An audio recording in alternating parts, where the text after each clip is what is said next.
Stop exaggerating. You people always come in here claiming you're dying. That's the first thing the nurse says.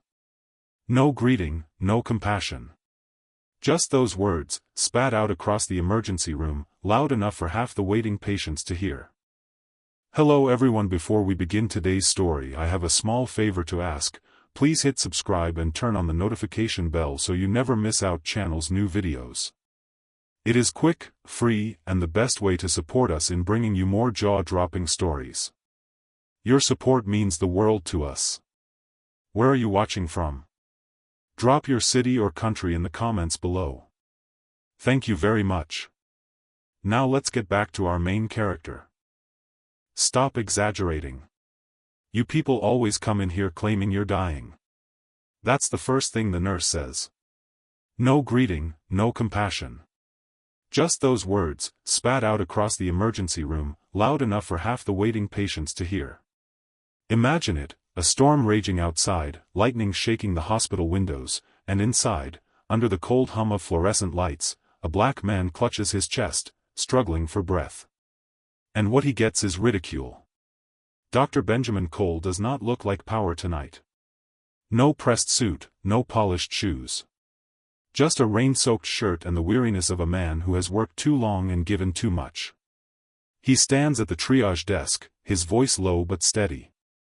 I'm having severe chest pain. Please. I think I might be having a heart attack. But Nurse Linda Hayes doesn't soften.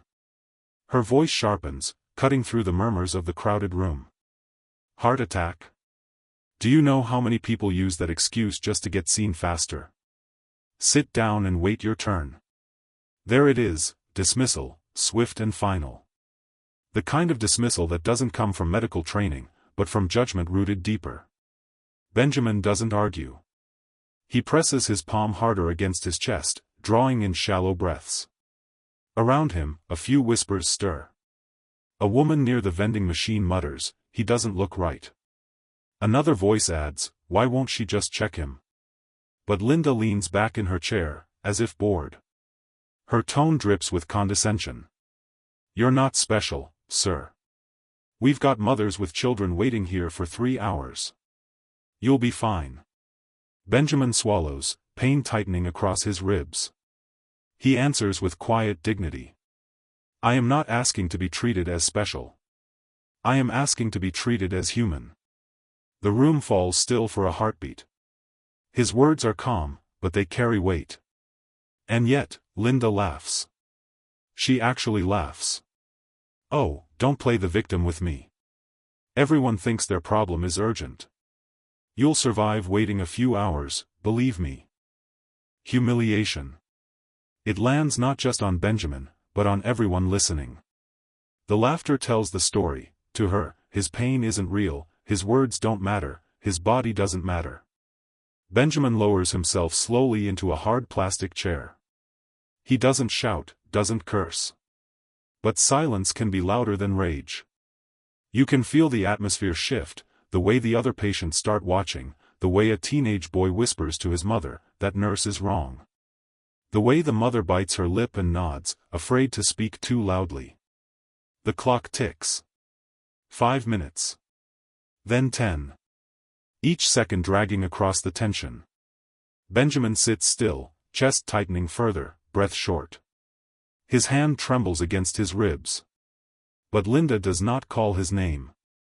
At exactly 11:48, his voice breaks the silence again. "Please. I'm losing strength. I need oxygen." Her response is brutal. "Don't be dramatic. If you were really in cardiac arrest, you wouldn't be sitting there talking." A man across the room scoffs under his breath. Someone else hisses, "That's cruel." Whispers spread like a current, rising louder as Benjamin's breaths grow shallower. But Linda folds her arms. Her authority is absolute, or so she thinks. "Sir, this is an emergency room, not a place for theatrics. You wait your turn like everybody else." And there it is again, that phrase, "like everybody else." Except, everybody else is not being laughed at. Everybody else is not having their pain questioned, their dignity stripped in front of strangers. Benjamin exhales slowly, fighting against the pull of weakness. His voice comes low, almost a whisper. I am not sure if I will last that long. The silence that follows is unbearable. You can almost hear people holding their breath, torn between speaking up and shrinking into their seats. Then, from the back, a young woman blurts out, "For God's sake, can't you see he's not okay?" Gasps ripple across the waiting room. Someone mutters, "She doesn't care." Another voice, "If he collapses, that's on her." But Linda turns sharply, raising her hand as if to swat away the noise. Her voice rises, sharp and defensive. Everyone thinks they're a doctor in this waiting room. I've been here 15 years. I know who's critical and who's not. He can wait. Her words cut. 15 years of authority, weaponized in an instant. 15 years of dismissals and decisions that left no record but the scars of those who lived through them. Benjamin does not raise his head. He simply closes his eyes for a moment, gathering what strength he can. When he speaks again, his tone is calm, so calm it unsettles. I will wait, but I hope your judgment can bear the weight of what happens next. And the room falls silent once more. If hearing this makes your chest tighten with anger, don't stay silent. Subscribe now so you don't miss the rest of this story, and share it with someone who needs to hear how prejudice still plays out today. The storm outside crashes louder, as if the thunder itself is judging the silence in that waiting room. Every lightning strike rattles the glass, but inside, the air is heavier than the storm. Benjamin Cole sits hunched, hand pressed against his chest, his breath shallow and uneven. And still, Nurse Linda Hayes does nothing. She shuffles papers. She types into her computer. She calls out other names, one by one, her voice brisk and professional for everyone else. But when her eyes flick toward Benjamin, it is only to glare, as if his presence is an inconvenience, not a patient in need. The murmurs grow restless. A man in a baseball cap leans toward the woman next to him. She's ignoring him. You see that? The woman answers softly, she's not even checking his vitals. But Linda snaps before the whispers can swell further. If you all have so much to say, maybe you'd like to run this ER yourself. Until then, keep quiet. The room falls still again, cowed by authority. But authority can't erase the sight, or rather, the sound, of Benjamin's weakening breath. Each inhale comes shorter, sharper. And then, at 11:52, his body betrays him. A cough bursts from his chest, rough and cutting, followed by a low groan of pain. He doubles forward slightly in his chair. His voice, ragged, pushes through clenched teeth. I need help. For a split second, everyone holds their breath. Even Linda. But then she shakes her head, unimpressed. Sir, if you can still talk, you can still wait. The cruelty of it hangs in the air, heavier than thunder. A teenager across the room mutters, "That's messed up." His mother hushes him, but the boy doesn't stop staring at Benjamin, wide-eyed, as if watching someone slowly sink beneath water. Benjamin lifts his gaze, just for a moment.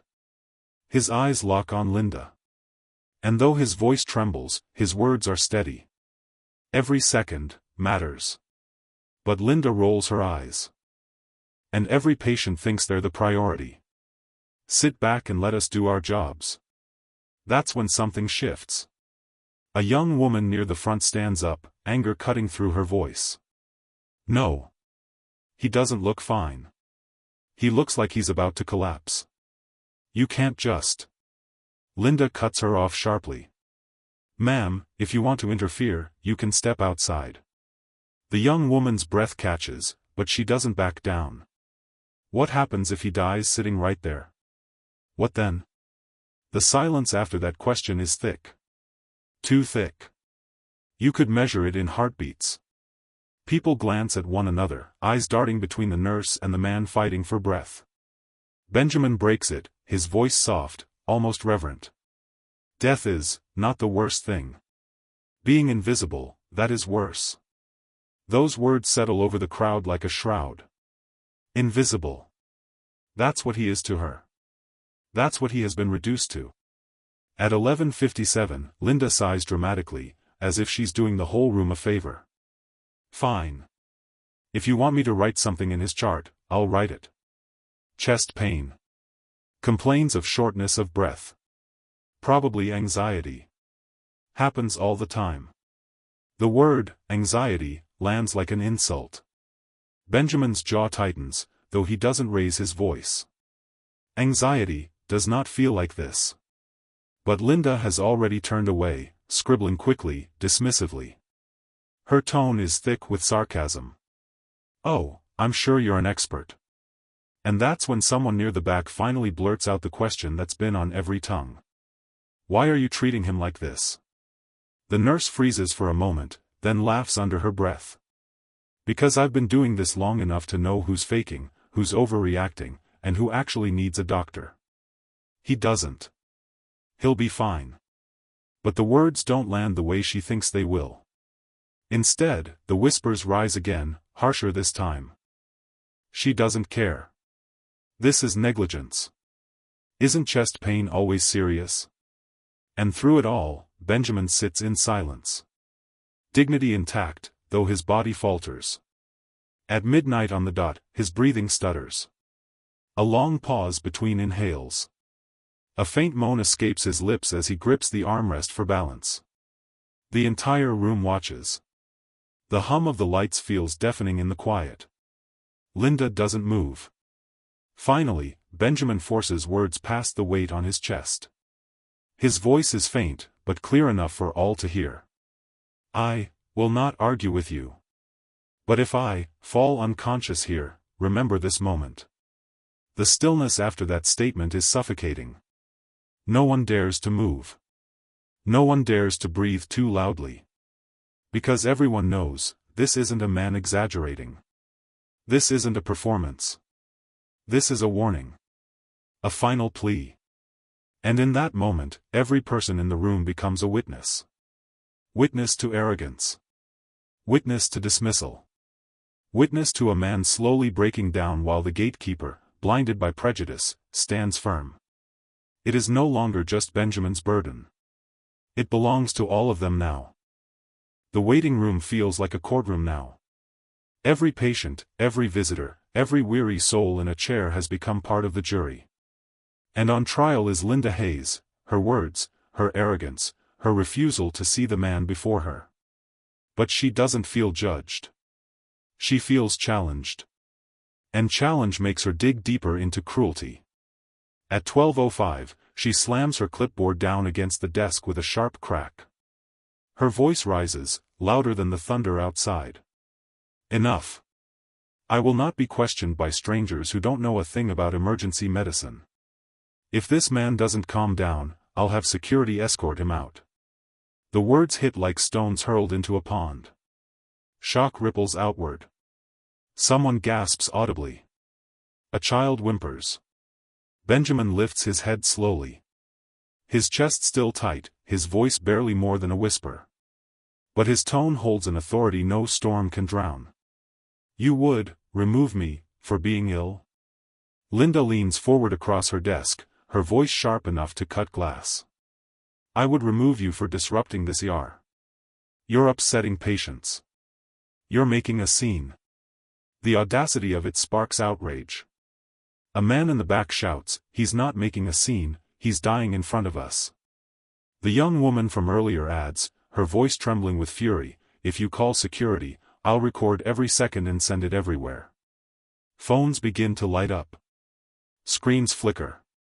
Whispers grow teeth. Record her. Get this on video. People need to hear this. And yet Linda doubles down. You think I care about your little videos? You think management is going to side with you over me? I've been here 15 years. 15 years.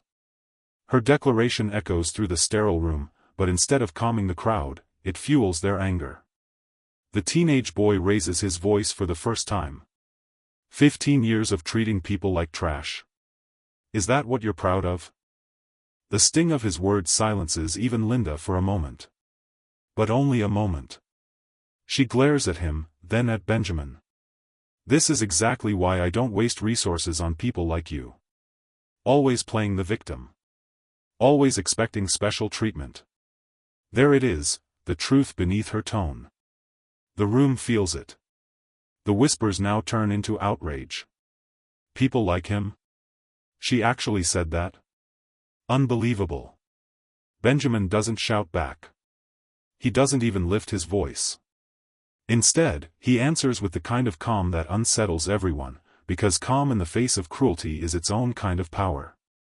I asked for help. That is all. If you see that as special treatment, perhaps it is your eyes that need examining. The silence that follows is heavy, stretching long enough for the rain against the windows to become the loudest sound. Linda huffs, flustered, her voice shaking now with the edges of rage. I won't be disrespected in my own yard. And Benjamin responds, still quiet, still steady, though his breathing falters. Respect is not granted by uniforms or desks. It is earned by humanity. The room erupts in murmurs, stronger this time, no longer just whispers. Someone mutters, he's right. Another says louder, she's in the wrong. A woman's voice cuts across the crowd, if he collapses, we'll all know why. Linda slams her hand against the desk again, rattling the pens. That's it. Security will deal with this. She reaches for the phone. But before she can finish dialing, Benjamin speaks again, voice faint but resolute. If you call them, let them also bear witness. The words freeze her. Freeze the room. Because they sound less like a threat, more like a prophecy. At 12:12, two security guards step into the waiting room, drawn by the tension that buzzes through the walls. Their radios crackle faintly as they approach.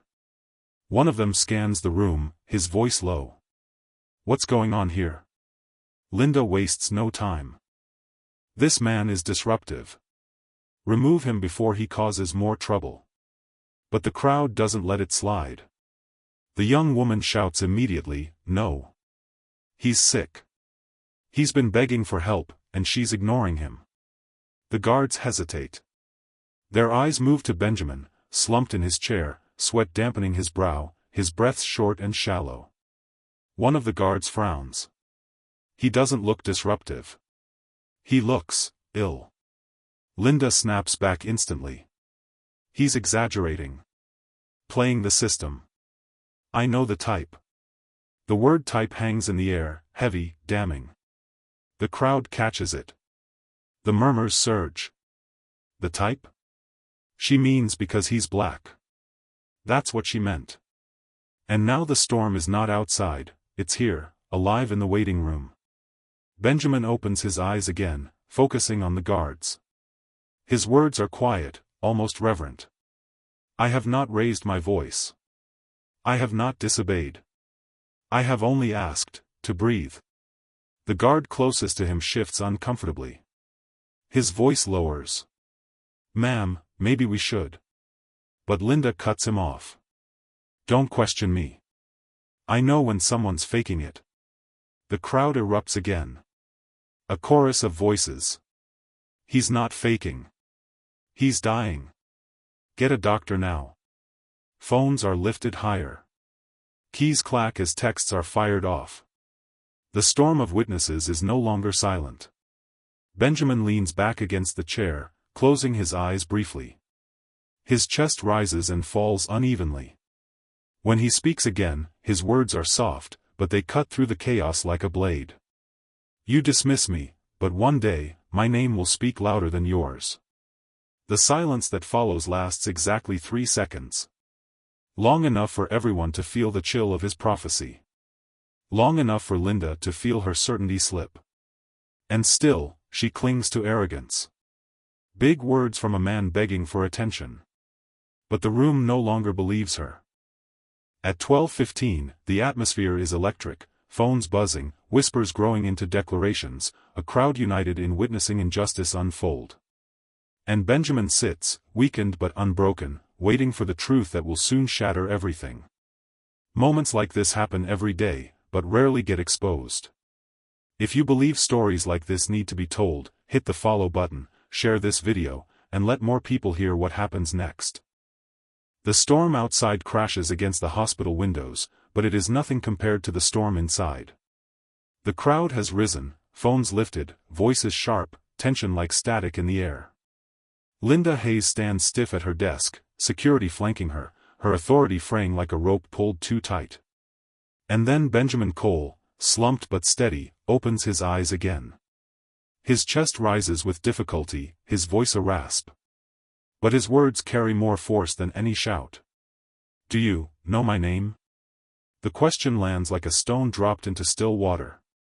Linda sneers. "Your name doesn't matter here. Patients are treated by order of severity. And you are not severe." The arrogance in her tone ignites murmurs from the crowd. "Not severe? He can barely breathe. She's blind." Benjamin exhales slowly, gathering strength. His hand trembles as he reaches into his pocket. For a moment, the room holds its breath, waiting, watching. Then he pulls out a worn leather wallet, fingers shaking as he slides out a card. His voice is quiet but steady.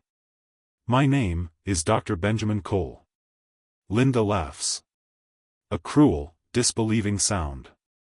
"Oh, please. What are you, a chiropractor? Everyone's a doctor these days." But Benjamin holds the card out, his hand trembling. "Chief of Cardiac Surgery. Founder of this hospital.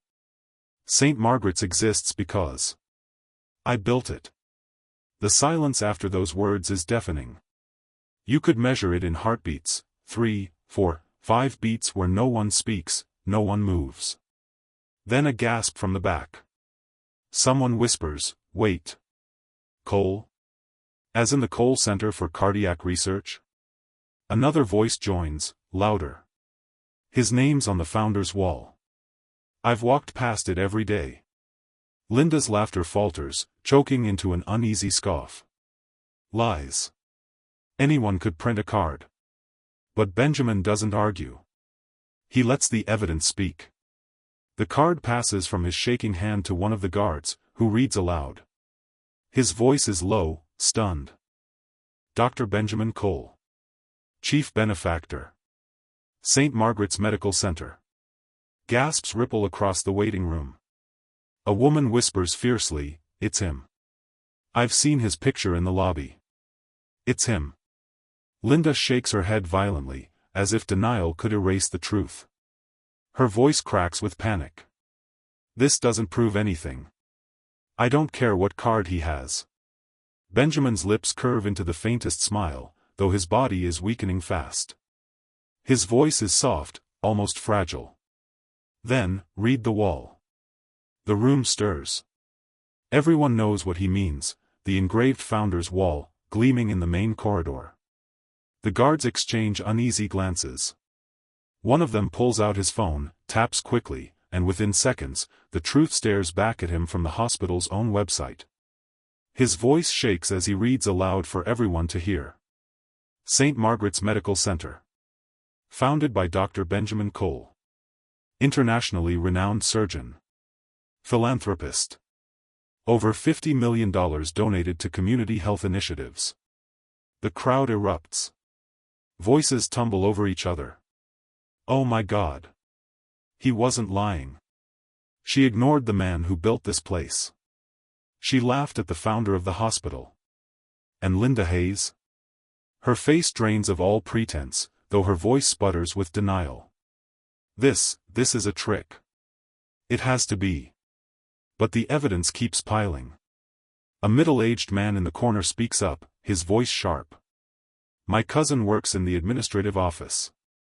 I've seen the donor records myself. Benjamin Cole is the top benefactor. He funds half the programs here." Whispers surge into a tidal wave. She mocked the founder. She threatened to throw him out. She called him, "people like you." The young woman who had defended him earlier steps closer, phone still recording. Her voice is cold now, cutting. "You've humiliated the man whose money pays your salary." Linda stumbles backward, shaking her head, her voice high and panicked. "I didn't know. He didn't say, he didn't tell me." But Benjamin interrupts, his words carrying more force than her excuses. I should not have to declare my worth to receive care. My humanity should have been enough. The waiting room falls into silence again. This time, it is not the silence of fear. It is the silence of truth sinking deep, of arrogance being shattered by undeniable reality. At 12:22, the second guard hands Benjamin's card back gently, his voice soft with respect. Sir. Dr. Cole. I'll call for immediate care. And Linda tries one last defense, her voice trembling. I didn't mean any harm. I just thought. Benjamin cuts her off, his tone calm but final. You thought, because of my skin, because of my clothes, because of assumptions. You thought wrong. And tonight, the entire room has seen it. The crowd murmurs agreement. Phones record every word, every breath, every pause. History is being captured in real time. The storm outside rages on, but inside, the storm has broken. The truth has been spoken. The founder of St. Margaret's Medical Center, the man mocked, dismissed, nearly thrown out, has revealed himself. And now, nothing will be the same. Have you ever heard an entire room fall silent from one sentence? If this moment struck you, drop a comment about how it made you feel, and subscribe so you don't miss the fallout. The waiting room at St. Margaret's has gone utterly still, save for the crackle of thunder outside and the whir of phones recording every second. Linda Hayes, the gatekeeper who had strutted on power, now trembles in the spotlight she never expected. Security lingers by her side but not to protect her anymore, no, their eyes are elsewhere, fixed on the frail man in the chair who has just named himself. Benjamin Cole. Founder. Chief benefactor. Surgeon. The name now hangs in the air, undeniable, and with it comes the weight of judgment. The first consequence arrives before Linda can even collect her breath, the crowd. You're finished, someone mutters. They can't let her keep her job. She mocked him like he was nothing. Each whisper is a lash, each phone pointed at her a verdict. Linda's cheeks flame as she stammers, trying to claw back dignity. I didn't mean. But the phones don't care about her intent. They care about her words, preserved forever in digital amber. People like you, you're lucky to even be in here. The young woman holding her phone steady shakes her head slowly, voice loud enough to carry. You'll never explain that away. And she's right. Within minutes, footage begins leaving the room, carried by streams and uploads, tweets and live feeds. The storm outside is nothing compared to the storm online. By the time Benjamin is finally wheeled into an emergency bay, hooked to oxygen and surrounded by startled doctors scrambling to undo the damage of delay, the video has already crossed the invisible line between private scandal and public reckoning. The first post hits Twitter at 12:45 a.m. It's raw, shaky footage, Linda Hayes sneering, people like you should be grateful we even let you through the door. The caption reads, at St. Margaret's Hospital, the founder himself was denied care because he was black and looked poor. This is what racism looks like. Share. 10 minutes later, the video has 15,000 retweets. By 1 a.m., it's trending. By dawn, it has crossed 1 million views. And with each view comes outrage. How does this happen in a hospital he built? She told the founder of the hospital he didn't belong. If this is how they treat him, how are they treating the rest of us? The comments burn through the hospital's carefully polished reputation like acid. Memes sprout overnight, Linda's sneering face captioned, "Know your place," beside Benjamin's frail but unbowed reply, "My humanity should have been enough." One clip, looped endlessly, becomes a rallying cry, Benjamin, voice hoarse but calm, saying, "Should not have to declare my worth to receive care." Hashtags ignite, hashtag Cole deserves care, hashtag St. Margaret scandal, hashtag people like you. And through it all, Linda Hayes becomes the face of systemic arrogance, her name dragged, her LinkedIn unearthed, her old complaints resurfacing like corpses bobbing to the surface of a flooded grave. Inside St. Margaret's administrative wing, chaos reigns by morning. Emails stack like bricks in a collapsing wall. The board of directors convenes an emergency call before sunrise. Their voices rise in brittle panic. We cannot let this get away from us. The donor community will pull out if we don't act immediately. This is the founder. The founder. Do you understand the scale of this? Every administrator knows what hangs in the balance, not just one scandal, but the unraveling of public trust, the potential collapse of decades of cultivated prestige. An assistant timidly raises a point: should we issue a statement? The board chair snaps: not should. Must. Before noon. But the problem isn't the statement. The problem is Linda Hayes herself, and the evidence of her long, ugly history. By midday, journalists begin circling. Investigative reporters comb through employee reviews, HR files, whispered rumors. It doesn't take long. Linda Hayes had been reported 3 times in the past 5 years for discriminatory behavior. Once by a Latino nurse she accused of faking credentials. Once by a patient's family who said she sneered at their accents. Once by a black custodian she docked for lateness, despite his clock-in records proving otherwise. Each time, the complaints had been handled internally.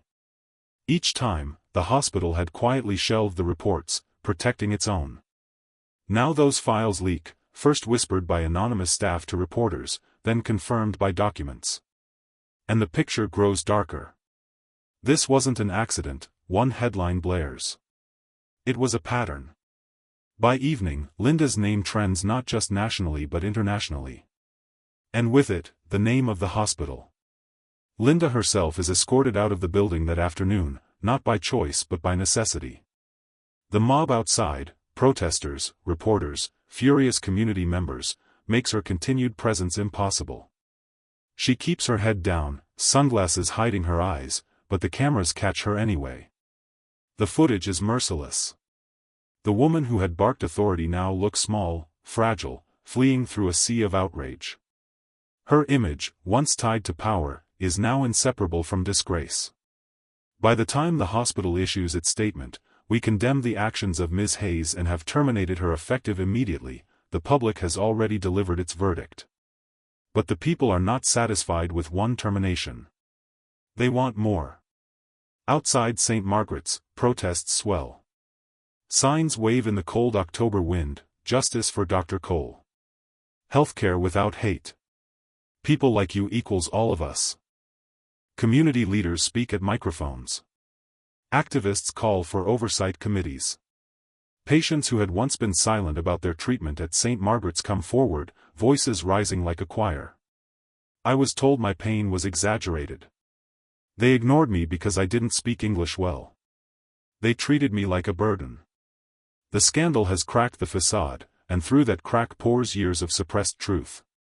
For the first time, the hospital cannot hide. It must face the chorus of voices demanding change. Through all of this, Benjamin remains in the cardiac unit, recovering. The irony is bitter: the man who built the hospital nearly died in its waiting room. But even as doctors monitor his vitals, reporters clamor for comment, and activists chant his name, Benjamin stays measured. When he finally speaks to the press, his words are calm, deliberate. This is not about me. I will recover. This is about every person who has ever been silenced, delayed, or diminished because of who they are. I happen to have a name that forced the world to look. But the world should have looked long before. His dignity cuts deeper than any outrage. He does not scream. He does not gloat. He simply names the truth and lets it stand. And that truth becomes impossible to ignore. Within weeks, lawsuits pile at the hospital's door. Civil rights attorneys line up plaintiffs who claim similar treatment. Settlements that once cost quiet thousands now threaten millions. Insurance providers whisper of pulling coverage. Donors suspend funding. The board of St. Margaret's scrambles, but the damage is done. Their brand is no longer synonymous with prestige but with scandal. Meanwhile, Benjamin's foundation announces it will withhold future donations until sweeping reforms are enacted. Money should not sustain injustice, his statement reads. The effect is seismic. With one withdrawal, he cripples the hospital's financial lifeline. They have no choice but to bend. The scandal does not stay local. It climbs to the national stage, debated on morning shows, dissected in op-eds, debated in Congress. Politicians invoke Benjamin's name in speeches about systemic racism. Advocates quote his words like scripture, "My humanity should have been enough." And in living rooms across the country, people talk about hospitals, about bias, about the weight of prejudice in places meant to heal. Linda Hayes may be the face of this scandal, but she is not the only one on trial. The system itself has been dragged into the light. As for Linda, her life crumbles in real time. Her social media accounts are deleted under fire. Her family faces harassment. Employers distance themselves. Her name becomes a curse. In one cruel twist, an old interview of her resurfaces, where she had boasted about running a tight ship and keeping out the wrong crowd. The clip circulates with biting captions, "The wrong crowd equals the man who built her hospital." Opportunities vanish. She cannot find work. She becomes a pariah, remembered not for her years at the hospital but for a single night of cruelty amplified by a world that never forgets. The consequences are total. And yet, amidst the ruin, something else rises. Reform. The hospital, under pressure, creates a new Office of Equity and Inclusion, staffed not with token figures but with community leaders. Training programs shift from box-ticking to soul-searching. Patient advocacy groups are invited to oversee. It is imperfect, slow, often resisted, but it begins. And at the center of it all is Benjamin Cole, the man who had been humiliated, dismissed, left to struggle for breath. He did not seek this war, but he became its emblem. When asked why he chooses to stay involved rather than walk away, his answer is simple. Because this hospital is not hers. It is ours. And I will not let hatred steal what was built to heal. The consequences ripple outward like waves after a storm, reshaping everything they touch. Linda Hayes has fallen, the hospital trembles, the community rises, and a nation takes note. But one chapter still remains, the closing of the story, the part that asks not only what happened, but what it means. The truth always catches up. If you believe in accountability and justice, share this story now. Let others hear how a system can crack when one voice refuses to stay silent. 6 months have passed since the night the storm rolled in over St. Margaret's Hospital. 6 months since the waiting room fell into stunned silence, since a nurse's contempt met the quiet dignity of the man she thought she could diminish. Time has not erased what happened. If anything, it has deepened it. Because stories like these don't fade. They echo. They bend institutions, they shape conversations, they remind people what it feels like to live on the edge of dismissal and still stand tall. And Benjamin Cole's story has done all of that and more. St. Margaret's looks different now. Not on the outside, the bricks remain the same, the fluorescent lights still hum, the storm doors still rattle in the wind. But inside, something has shifted. At the front entrance, where patients pass each morning, a new sign greets them: every life has equal worth. Every patient has equal right to care. It's not just a slogan slapped on a wall. Policies have changed. The Office of Equity and Inclusion, once a rumor whispered in boardrooms, now operates out of the 3rd floor, staffed with advocates who walk the halls, who listen, who investigate, who hold the powerful accountable. The waiting room where Benjamin once sat gasping for air now has new protocols. No patient can be left untriaged. No nurse can dismiss pain as exaggerated. Every delay must be logged, every refusal reviewed. And for the first time in its century of existence, St. Margaret's opens its board meetings to community representatives, giving ordinary voices a seat where only polished suits once sat. These reforms came at a cost: lawsuits, settlements, public shame. The hospital paid millions. But in that cost, there is a new investment: trust rebuilt, fragile but real. As for Linda Hayes, her name no longer fills headlines. The storm of her disgrace passed quickly, as public scandals often do. But her shadow remains. She is whispered about in training seminars as the cautionary tale. Her face is shown in workshops not to humiliate, but to remind staff of what one unchecked moment can ignite. Her life unraveled quietly. She moved away, changed her number, vanished from the public square. And yet, in the very halls she once patrolled with arrogance, her name still drifts like a warning: never forget what happened when power met prejudice in its rawest form. And Benjamin? 6 months later, he has regained his strength. His doctors say he carries a scar on his heart, but it has not slowed him. He walks the halls of St. Margaret's again, not as a patient, not as a victim, but as a presence, steady and undeniable. He doesn't speak often about that night. But when he does, he tells it plainly. I should have been treated as a man, not as a title. My name should not have had to save me. And then he smiles, weary but resolved. But since it did, I will use that name for every voice that does not have one. He has kept that promise. His foundation now funds training programs nationwide, bringing implicit bias education to hospitals across the country. His speeches are played in medical schools. His words are quoted in textbooks. Every patient who sits before you carries a life as valuable as your own. Forget that, and you forget medicine itself. The scandal cracked more than just one nurse's career. It opened a door for countless voices. The custodian who had once been docked unfairly now sits on a staff equity committee. The Latino nurse who had been accused of faking credentials now leads a mentorship program for young nurses of color. Patients who had once suffered in silence now know they can speak, and be heard. And beyond the walls of St. Margaret's, other hospitals took notice. Policies shifted. Conversations deepened.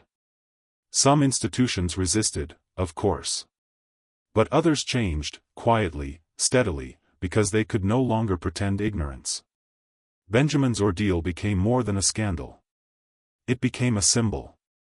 The ripple did not stop at medicine.